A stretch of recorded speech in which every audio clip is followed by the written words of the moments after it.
Ministério da Educação assina acordo com o Banco Mundial para a criação de bolsas de estudo para raparigas desfavorecidas em 5 províncias. O movimento dos estudantes angolanos receia que a oportunidade do dinheiro conheça destino incerto. No Dia Nacional da Cultura, o ministro Filipe Zau recomenda aos angolanos a pensarem em cultura e a educarem as futuras gerações para a passagem de testemunhos. O governo avisa que parcelas de terras cedidas e que não estão a ser utilizadas vão retornar à esfera jurídica do Estado. Depois de 4 vitórias no ensaio para o CAN de handball masculino, Angola volta hoje à quadra para preparar presença no Cairo, estágio decorre em Portugal. 2 semanas após as eleições na RDC, a ONU mostra-se preocupada com o discurso de ódio étnico e alerta para ameaças à segurança regional.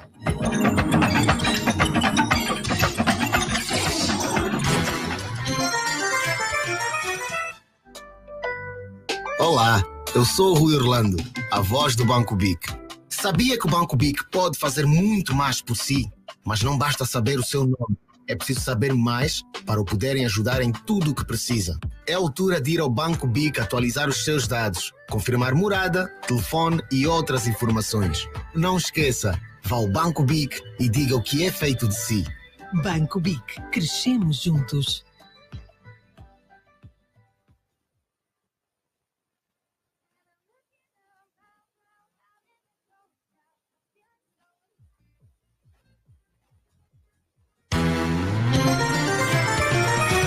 Notícias com Carlos Tomé. As raparigas menos favorecidas no ensino público vão receber mensalmente 3.500 kwanzas como incentivo ao ensino. O acordo foi assinado hoje em Luanda pelo representante do Banco Mundial e a ministra da Educação. O projeto prevê cobrir inicialmente 5 províncias com maior número de meninas que têm estado a abandonar o ensino por dificuldades financeiras. A ministra da Educação, Luísa Grilo, adianta que o objetivo é reduzir o número de absentismo escolar. Na fase piloto, nós beneficiamos 4 municípios, 2 de Luanda e 2 do Bengo.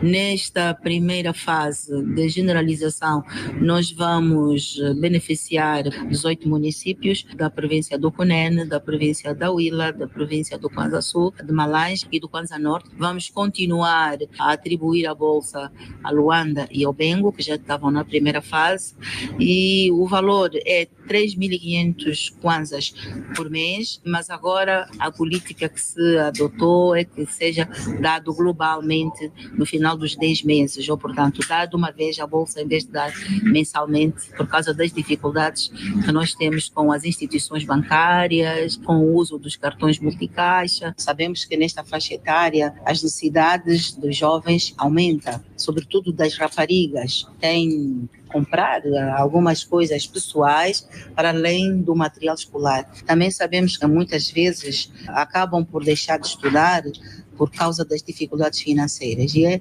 exatamente esta dificuldade que as famílias têm que nós vimos colaborar e contribuir com esta bolsa de estudo.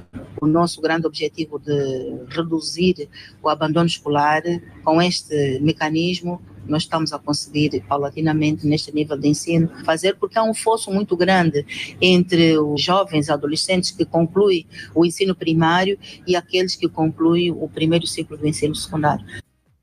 Ministra da Educação, Luísa Grilo. O secretário nacional para a Educação do Sindicato dos Professores, Hamilton Sulo, defende a definição de mecanismos para a atribuição de bolsas de estudo. Nós, enquanto sindicato, a nossa advocacia tem sido em torno da educação pública e o financiamento destes é muito bem-vindo para reforçar o nosso orçamento, que é insignificativo para o processo de aprendizagem. Agora, é preciso que se afine os mecanismos, quer de acompanhamento, quer de atribuição dos próprios valores, no sentido de aquelas raparigas vindas de famílias muito pobres consigam ter este apoio como um incentivo para que possam estar mais tempo na escola e não preocupados somente em fazer atividades com venda ambulante, como temos visto um pouco por todo o país, como forma de ajudar as suas famílias. Então, essa iniciativa poderíamos compará-la um pouco à Bolsa Família que o Brasil tem como programa, que retira as crianças fora da escola para obrigá-las a estar à escola. Então, nós, sim, prof, queremos, na verdade, aplaudir a iniciativa e queremos ver frutos, como é que realmente isso vai, de alguma forma, galvanizar o processo educativo dessas rapazes. Já o presidente do Movimento de Estudantes Angolanos, Francisco Teixeira, aplaude a iniciativa. No entanto, apela para a maior fiscalização do dinheiro. Nós não temos estado a acompanhar esse processo, não temos estado a acompanhar. Não sei quais são os critérios que eles estão a usar para que esse dinheiro chegue às raparigas. Não sei qual é o número de crianças, de meninas, de raparigas que o Banco Mundial quer atingir. O que nós pedimos a Deus é que ilumine a cabeça dos governantes e não roubam mais esse dinheiro. Não fiquem mais com esse dinheiro. Porque nada me espanta que 50% desse dinheiro vai ficar com eles. Já não me espanta nada. Penso que é um programa bom, mas ele peca pelo facto do Ministério da Educação não se abrir à fiscalização dos parceiros. Francisco Teixeira denuncia que o Ministério da Educação tem estado a fechar-se ao escrutínio quanto à execução dos projetos. Nós estamos a pressionar o Ministério da Educação para nos dar a explicação de foram os 32 milhões de dólares do Orçamento Geral do Estado que era destinado a carteiras. As crianças continuam a sentar no chão e ficaram com os 32 milhões, ninguém consegue nos dar uma explicação. Então, eu penso que isso que a senhora ministra disse não é verdade. Não é verdade que isso vai melhorar o absentismo, porque há muitas situações que retiram a vontade das crianças de ir para a escola, e eu já enumerei, e não são os 35 mil, que não sei se em 100 crianças, quantas crianças se beneficiam, é que vai trazer aí alguma mudança. O que vai trazer mudança é construir mais escolas, é criar biblioteca nas escolas, é dar merenda às crianças, é dar livro, é dar carteira, e depois você conseguir com esses 32 mil, juntando a tudo isso, vai criar alguma coisa. Mas não concordo com o pronunciamento dela, some até como ofensa essa postura que ela apresentou, e esperamos que ela, da próxima vez que aparecer em público, nos diz onde foram os 32 milhões de dólares que eram destinados às carteiras, porque que as escolas até agora do ensino primário não dão material didático para as crianças, já que a lei diz que da primeira até a sexta classe o material é gratuito e obrigatório para que o Estado dê às crianças, e porque o material que o INID produz, em vez de estar nas escolas, está nas praças, no Kikolo, está nos congolenses, não está nos alunos. O Ministério da Educação assina acordo com o Banco Mundial para atribuir bolsas de estudo a raparigas menos favorecidas. As parcelas de terra cedidas pelo governo e que não estão a ser utilizadas vão retornar à esfera do Estado. O aviso foi feito hoje em Caxias do Bengo pelo Ministro das Obras Públicas, Urbanismo e Habitação. Carlos dos Santos avança que os espaços recuperados vão servir para o programa de autoconstrução dirigida. E fazer com que se cumpra a orientação que nos foi dada para que, de facto, toda aquela parcela de terra, de acordo com a lei, que não tenha o aproveitamento útil e efetivo e que uma avaliação posterior seja feita e assim seja recomendável, deverá mesmo retornar à esfera jurídica do Estado, fazendo com que ela possa ser utilizada em programas úteis, como o Programa Nacional da Habitação, em que nós estamos a avançar com a autoconstrução dirigida, em programas agrícolas, que muitas vezes temos dificuldade porque as parcelas de terra estão cedidas e não há o aproveitamento nesse sentido. Carlos dos Santos, Ministro das Obras Públicas, Urbanismo e Habitação, e a Governadora do Bengo, Mariana Lumba, fala em melhor trabalho no que ao licenciamento de terras diz respeito. Precisamos de continuar a resolver o problema do licenciamento das terras, de colocação dos marcos, mas também de começarmos a ver aquilo que não está a ser bem aproveitado. E ninguém melhor do que o IGCA nos poderá dar esta informação. De recomendar também o trabalho em equipa com todos e, sobretudo, no aumento da interação também com os órgãos do governo da província. Aliás, tem que trabalhar juntos para que tudo se conforme como deve ser. Maria Nelumba, governadora de Bengo, parcelas de terras cedidas pelo governo e que não estão a ser utilizadas vão retornar à esfera do Estado. A Comissão dos Direitos e Bem-Estar da Criança da União Africana pediu hoje aos governos africanos que reforcem as políticas públicas para salvaguardar os direitos da criança. O pedido é de Wilson de Almeida, líder da Comissão dos Direitos e Bem-Estar da Criança da organização. Em visita de trabalho a Angola, Wilson de Almeida mostrou-se preocupado com o aumento de menores africanos que vivem sem nenhum cuidado parental. A nossa prioridade para a proteção da criança tem sido pedir aos Estados que fortaleçam as políticas públicas de apoio às famílias. E ano passado tivemos um ano muito difícil a nível da União Africana por essa questão que gera instabilidade nas famílias e as famílias instáveis geram problema para as crianças. No encontro que manteve com a provedora de justiça, Wilson de Almeida, lembra que no ano passado foi muito difícil para a organização devido à guerra que, a seu ver, tem provocado instabilidade a várias famílias. E a provedora de justiça, Flor Bela Araújo, garantiu no final do encontro que Angola vai assinar nos próximos dias acordos que impeçam a violação dos direitos da criança no país. Vamos assinar um acordo de parceria com o presidente do Comitê de Direitos Humanos da Criança, a nível da União Africana. Em Angola, deixa de haver violação dos direitos da criança, tanto dos 11 princípios que estão estipulados para a defesa dos direitos da criança, que haja, de facto, esta prioridade. A União Africana insta governos a criarem políticas públicas que beneficiem crianças no continente, sobretudo em países com conflitos armados. Cunene está sob alerta amarelo. Segundo a previsão do Instituto Nacional de Meteorologia e Geofísica, vai continuar a chover nos próximos dias. Ontem, Ongiva registrou chuvas por horas seguidas e foram verificadas alguns danos. Os dados foram avançados hoje à imprensa pelo comandante do Serviço de Proteção Civil e Bombeiros do Cunene. Segundo Virgílio Fonseca, há mais de 10 postos de abastecimento de energia danificados e cerca de 20 famílias que ficaram ao relento.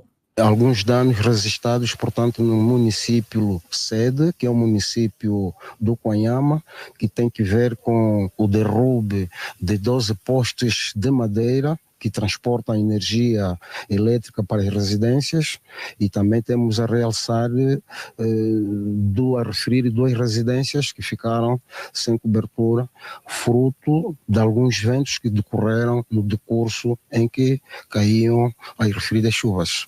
Ainda no bairro da Caxila, portanto, estou a falar da Caxila 3 e o bairro Naipalala e os Cáculo Vale, ficaram cerca de 20 residências privadas de energia. Virgílio Fonseca mostra-se preocupado com o alerta do INAMET, que prevê mais chuvas com bastante trovoada. De facto, vai continuar a chover, segundo previsões do INAMET, vai continuar a chover, e por isso mesmo a província está a ser monitorizada neste momento pela Proteção Civil, o grau, os níveis das chuvas, por isso, e que nós nos encontramos, no entanto, no nível amarelo. Considerando que essas chuvas normalmente estão acompanhadas com ventos fortes e por vezes com algumas descargas atmosféricas, nós aconselhamos a nossa população, portanto, a se absterem deslocações, ou seja, estarem na rua quando estiver a chover e com ventos, ou seja, com descargas atmosféricas. Também devem se abster de estarem por baixo das árvores e devem manter-se nas suas residências com portas e janelas fechadas. Depois de muitos anos em situação de estiagem, Cunene começa 2024 com fortes chuvas. INAMET prevê ainda mais descargas para os próximos dias. Mais de 500 lavras estarão inundadas no Icolo Bengo devido à abertura das comportas da barragem Cambambe e Lauca.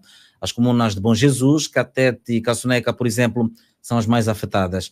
Como menciona o comandante do Serviço de Proteção Civil e Bombeiros do Icolo Bengo, a TPA, Faustino Mingues, avançou que a situação é preocupante e afirma que foi criado um plano de emergência para dar resposta à situação das inundações. Dizer que o cenário que se verifica nesse preciso momento é mais de 500 lavras de alguns camponeses inundados, ou seja, estão submersos, em função do volume de água que se verifica no rio Kwanza, muito particularmente nesta zona de Colibengo. Aqui falar da comuna de Caçuneca, comuna de Bom Jesus e também do distrito urbano de Catete. No âmbito do Sistema Municipal de Proteção Civil, nós temos um plano de emergência, portanto, podemos aqui igualmente fazer menção de um plano de ação que visa dar resposta e compreende 3 fases primordiais: a fase de preparação, a fase de resposta e a fase de recuperação. Significa dizer que tudo que está a ser feito é em função a este plano de ação, desde o processo de sensibilização e também a fase de resposta, caso haver necessidade para o efeito. Faustino Mingues, comandante de Serviços de Proteção Civil e Bombeiros do Icolibengo, as comportas das barragens de Cambambe, no Kwanza Norte, e do Lauca, em Malange, foram abertas a 4 de janeiro. A medida pretende regular o caudal ao longo do rio Kwanza para prevenir e reduzir os efeitos das chuvas. A representação do Fundo Monetário Internacional em Angola prevê uma recuperação de crescimento em Angola para 2024 acima dos níveis de 2023, que poderiam atingir cerca de 3%.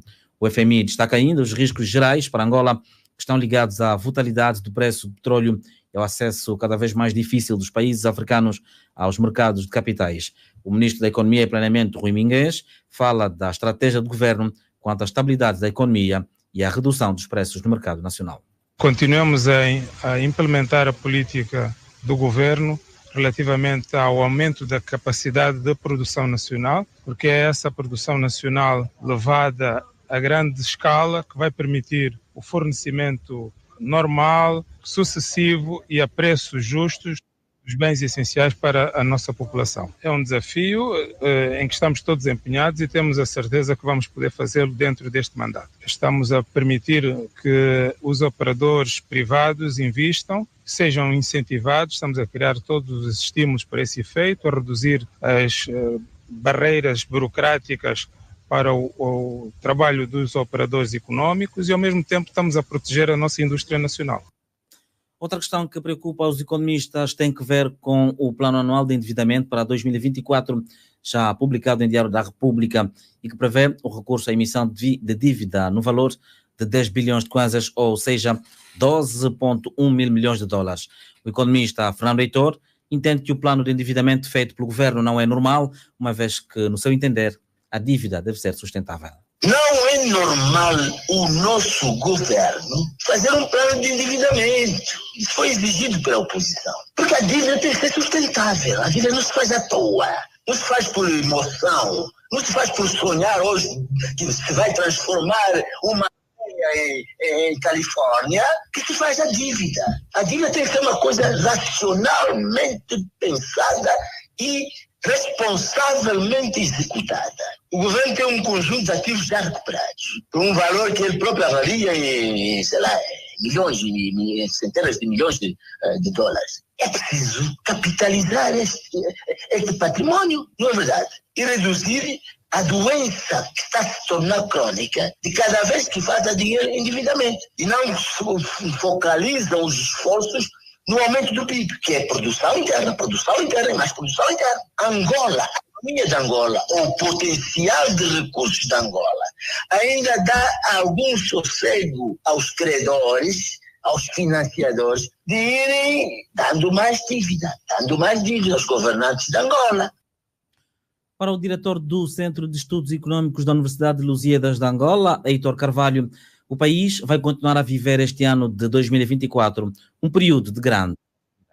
Dos investimentos públicos, se só 55% é que são investimentos que possam ter qualquer resultado positivo. O resto é gasto do Estado a alimentar a sua própria máquina e os seus quadros. Porquê? Porque uma coisa é investimento em infraestruturas e equipamento, outra coisa é o investimento em instalações para a administração pública, viaturas e imobiliário. Nada destes últimos três é bom para a economia. Pode ser necessário em determinado momento, mas não cria bem-estar para a população. É preciso que as pessoas entendam que nós vamos ter que entrar num período de austeridade. É a única forma de sairmos desta situação contínua de degradação. E temos que perceber que esse período de austeridade não deve recair sobre os que menos têm, sobre aqueles que já vivem em condições absolutamente miseráveis, que esses devem ter proteção do Estado e que essa austeridade deve recair sobre as pessoas que têm mais meios para poder viver. Plano Anual de Endividamento para 2024, já publicado em Diário da República, preocupa economistas. Pensar cultura, identidade e não perder o sentido de comunismo é a chamada de atenção do Ministro da Cultura e Turismo, feita hoje, no dia em que se assinala o Dia da Cultura Nacional.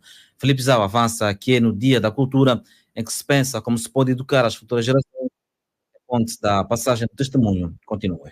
O Dia da Cultura Nacional é onde pensarmos cultura, pensarmos em identidade, não perder o sentido da alteridade, nem o sentido de comunismo, mas, sobretudo, pensarmos como é que podemos educar as futuras gerações que vêm logo a seguir a nós, para que a ponte da passagem do testemunho se continue a fazer. Filipe Zau, Ministro da Cultura e Turismo, durante a exposição das cerca de 100 peças recuperadas, assinala-se hoje o Dia Nacional da Cultura. No desporto, com 4 vitórias em igual número de jogos já disputados em Portugal no estágio pré-competitivo, a Seleção Nacional de Handball Sénior Masculina volta hoje à quadra para mais um jogo treino. Os comandados de Filipe Cruz defrontam o Póvoa de Varzim, equipa da principal liga portuguesa. Tendo em vista o CAN do Egito, Angola disputa os últimos 2 jogos diante das formações de Futebol Clube do Porto A e o ABC de Braga. A Seleção Nacional joga a primeira fase do Africano no Cairo, com o grupo D, com a Tunísia, a Quênia e a Nigéria. A fechar, a Organização das Nações Unidas considera que os discursos de ódio, desumanização e incitamento são abomináveis e só podem agravar as tensões e a violência na República Democrática do Congo. É, pelo menos, o que considera o Alto Comissário para os Direitos Humanos, Volker Turk. Num comunicado, o responsável manifesta-se preocupado com os discursos de ódio e entende que põe em perigo a segurança regional. Volker Turk considera que, apesar de alguns esforços de certas autoridades para combater este tipo de discurso e violência, é necessária uma ação mais firme.